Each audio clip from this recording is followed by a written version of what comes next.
क्या कहते हो? किसने घायल किया है शत्रुघ्न को? भैया, ये क्या समाचार है भैया? शत्रुघ्न घायल हो गया? वही तो मैं भी जानना चाहता हूं। किसने घायल किया है उसे? 2 ऋषि कुमारों ने। ऋषि कुमारों ने शत्रुघ्न को घायल कर दिया? असंभव। परंतु यह सत्य है। वो दोनों कोई चमत्कारिक बालक हैं। उन्होंने घोड़ा पकड़ लिया है और बार बार कह रहे हैं कि महाराज राम को युद्ध के लिए भेजो।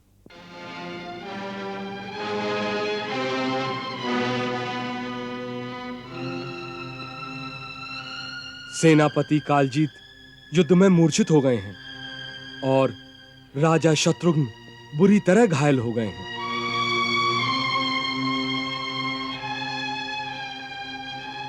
उन बालकों के साथ और कितने लोग हैं? जी कोई नहीं, केवल 2 बालक हैं।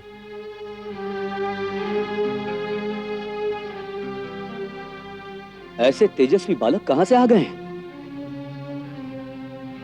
हम भैया को क्या कहेंगे? 2 बालकों ने हमारी सेना को हरा दिया।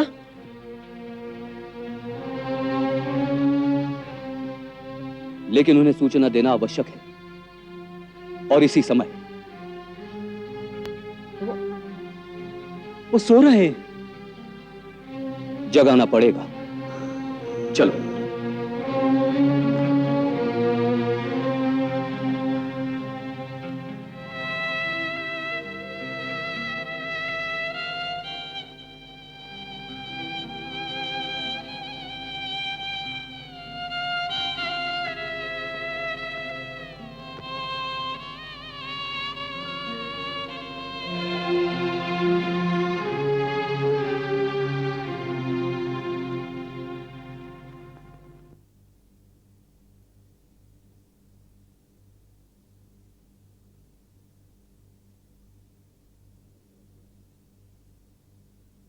कुशल तो है? कोई आवश्यक सूचना लेकर आए हो? भैया, शत्रुघ्न घायल हो गया है। शत्रुघ्न? कैसे? युद्ध में। युद्ध में? युद्ध में कौन से देश के राजा ने ऐसा दुस्साहस किया?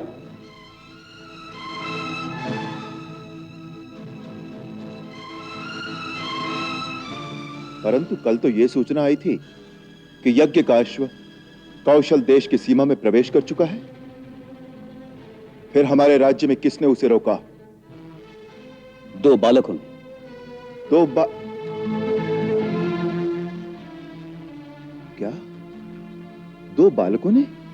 जी महाराज, दूत का कहना है 2 तेजस्वी बालक जो ऋषि कुमार लगते हैं, उन्होंने घोड़ा पकड़ लिया है और कहा है हमें महाराज राम की चुनौती स्वीकार है। उन्हें कहो हमसे युद्ध करने आए।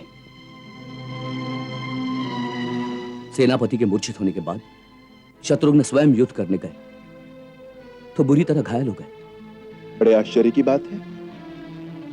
ऐसे 2 बालक कौन हो सकते हैं जो शत्रुघ्न जैसे धनुर्धारी को हरा दें?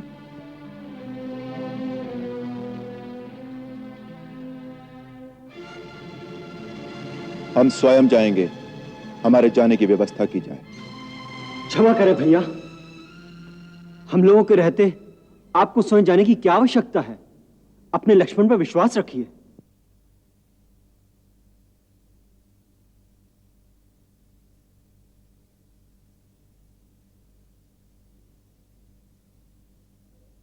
ठीक है। भरत। जी महाराज। लक्ष्मण के साथ जाने वाली सेना में अच्छे अच्छे योद्धा भेजे जाएं। महाराज,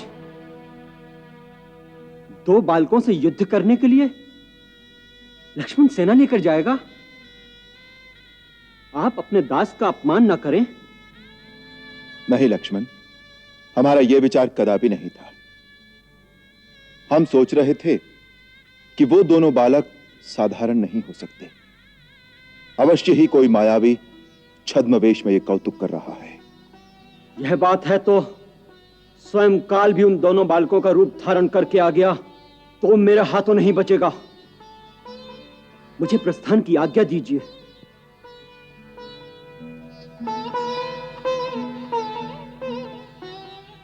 जाओ, हमारा आशीर्वाद तुम्हारे साथ है।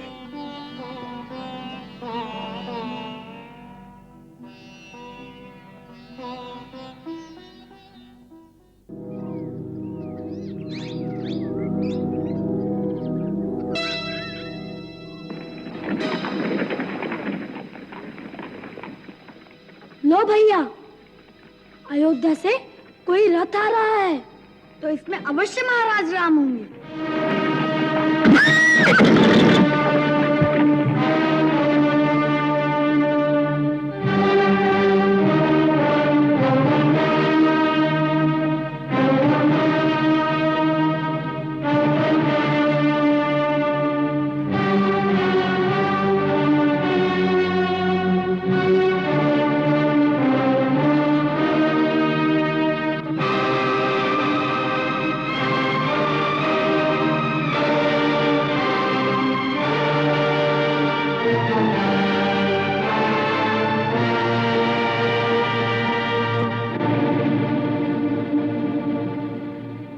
घोड़े को जिन दो मुनि कुमारों ने पकड़ा है, उन्हें हमारे सामने उपस्थित करो। कहां है वो? श्रीमान, आपको क्या हम मुनि कुमारों जैसे नहीं दिखते? तुम तो बहुत छोटे हो, ऐसा दुस्साहस कैसे कर सकते हो? ये आपको किसने कहा कि जो छोटे होते हैं वह दुस्साहस नहीं कर सकते? बिच्छू बहुत छोटा होता है, परंतु अपने विष से ऊंट को भी मार सकता है। छोटा संकुश बड़े मत वाले हाथी को भी सीधा कर देता है, और छोटा सा मंत्र भगवान को वश में कर लेता है। बहुत अनर्गल बातें करते हो। हम जो पूछते हैं उसका उत्तर दो। पहले आप हमारे प्रश्न का उत्तर दीजिए। क्या आप अयोध्या के महाराज राम हैं? नहीं, मैं उनका छोटा भाई लक्ष्मण हूँ। भैया, फिर धोखा हो गया। क्या आपके महाराज राम हमारे सामने आने से डरते हैं? क्या बकवास करते हो? क्रोध न करे श्रीमान, क्रोध से ज्ञान नाश होता है, और ज्ञान का नाश होने से बुद्धि भटक जाती है, और बुद्धि के भटकने से मनुष्य का पतन हो जाता है। मैं यहाँ ऋषि मुनियों का प्रवचन सुनने नहीं आया हूँ। मुनियों के पास आएंगे तो उपदेश ही मिलेगा, उससे आपका हित भी होगा। मेरे हित की चिंता मत करो। मैं कहता हूँ उन दोनों अपराधियों को मेरे सामने उपस्थित करो, जिन्होंने हमारे महाराज के यज्ञ का घोड़ा पकड़ने का दुस्साहस किया है। मैं उन्हें दंड देने आया हूँ। दोनों अपराधी आपकी सेवा में उपस्थित हैं। आप दंड निर्धारित कीजिए।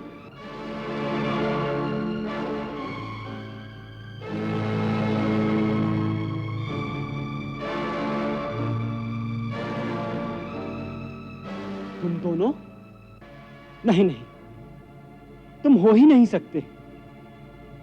ऐसे कोमल छोटे छोटे हाथ और ये छोटे छोटे धनुष, तुम वो हो ही नहीं सकते। और यदि तुम वो हो भी तो ऐसे सुकोमल बालकों को दंड देने की इच्छा नहीं हो। लाओ, हमारा घोड़ा हमें लौटा दो और जाओ, जाकर बालकों के साथ खेलो। ये तो अच्छी बात है कि आप हमें दंड नहीं देना चाहते, परंतु हम आपको घोड़ा नहीं देना चाहते। घोड़ा चाहिए तो महाराज राम से कहिए कि हमने घोड़े के मस्तक पर लिखी उनकी चुनौती स्वीकार कर ली है।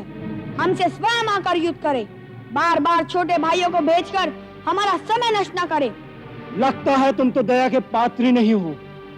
मैं तो तुम्हारी अवस्था पर दया करके तुम्हारे अपराध क्षमा कर रहा था।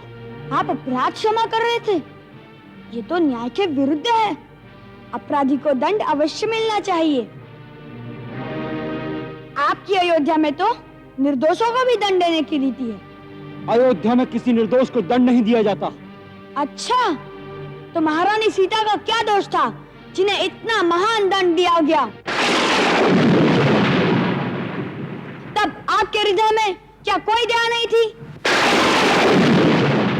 फिर आज कहां से आ गई ये दया?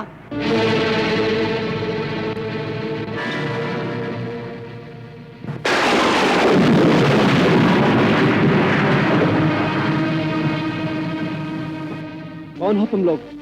अपराधी जिन्होंने अयोध्यापति के यज्ञ का घोड़ा पकड़ने का दुस्साहस किया है। यदि हमें दंड देने की इतनी इच्छा है तो अपने मन की आकांक्षा पूरी कर लीजिए, अन्यथा आराम से वापस चले जाइए। हमें आपसे कोई काम नहीं है। हमें तो केवल महाराज राम से बात करनी है। आप हमारा समय नष्ट न करें। मूर्ख बालक, तुम नहीं जानते कि तुम किसका अपमान कर रहे हो। मैं तुम दोनों को एक क्षण में भस्म कर सकता हूँ। देर मत लगाइए, नहीं तो यह क्रोध ठंडा हो जाएगा, फिर कुछ नहीं होगा आपसे। मेरे क्रोध से डरो बालकों। मैं वो लक्ष्मण हूँ जिसने मेघनाथ को मारा था। पहले आप में सिर्फ क्रोध ही था, अब अहंकार भी आ गया है।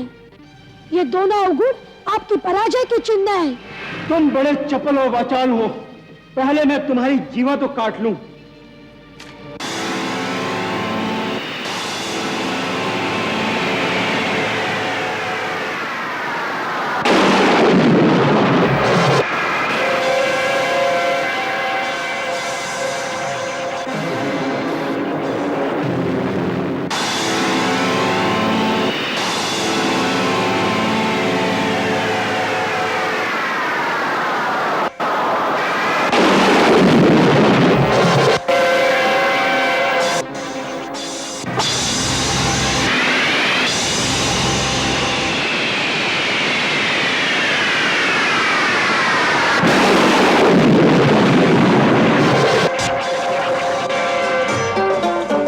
छिड़ा संग्राम, छिड़ा संग्राम, छिड़ा संग्राम, छिड़ा संग्राम। वीर तो केवल युद्ध ही जाने, ना जाने परिणाम। छिड़ा संग्राम, छिड़ा संग्राम। अतुलित बलशाली लक्ष्मण बलवीर है। लव कुश के तरकश में अक्षुण तीर है। लक्ष्मण लव कुश रघुकुल की संतान है, पर अपने संबंधों से अनजान है। तीर न देखे रिश्ते नाते, करते अपना